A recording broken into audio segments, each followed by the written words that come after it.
విద్యార్థులపై రోజు రోజుకు దాడులు పెరుగుతున్నాయి. విద్యార్థి సంఘ నాయకులుగా మొన్న బాసరలో జరిగినటువంటి సంఘటన, ఒక విద్యార్థిని ట్రిపుల్ ఎందుకు ఆత్మహత్య చేసుకున్నదో వాస్తవాలు కనుక్కుందాం.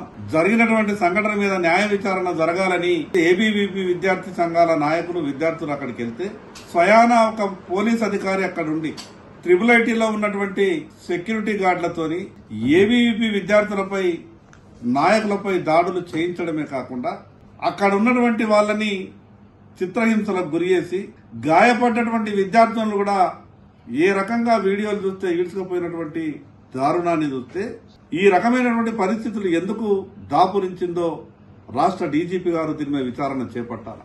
ఒక విద్యార్థిని ఆత్మహత్య చేసుకుంటే ఆ విద్యార్థిని ఏ కారణం చేత ఆత్మహత్య చేసుకున్నదో ఆ కారణం కూడా చెప్పలేనటువంటి దుస్థితిలో ఈ రాష్ట్ర ప్రభుత్వం ఉన్నదంటే ఈ రాష్ట్ర ప్రభుత్వంలో పరిపాలన ఏ రకంగా కొనసాగుతున్నదో ఒక్కసారి అర్థం చేసుకోవాలి.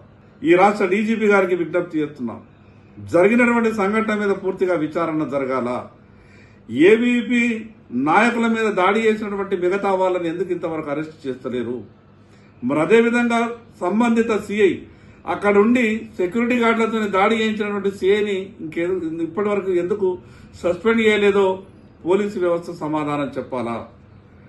విద్యార్థులకు జరిగినటువంటి అన్యాయాన్ని ప్రశ్నించడానికి వెళ్తే లేదా వాస్తవాలు కనుక్కోవడానికి వెళ్తే ఈ రకంగా దాడులు చేయడం విచారకరం. దీని మీద పూర్తిగా విచారణ జరిపి బాధ్యులపై చర్యలు తీసుకోవాల్సిందిగా డిమాండ్ చేస్తున్నాం.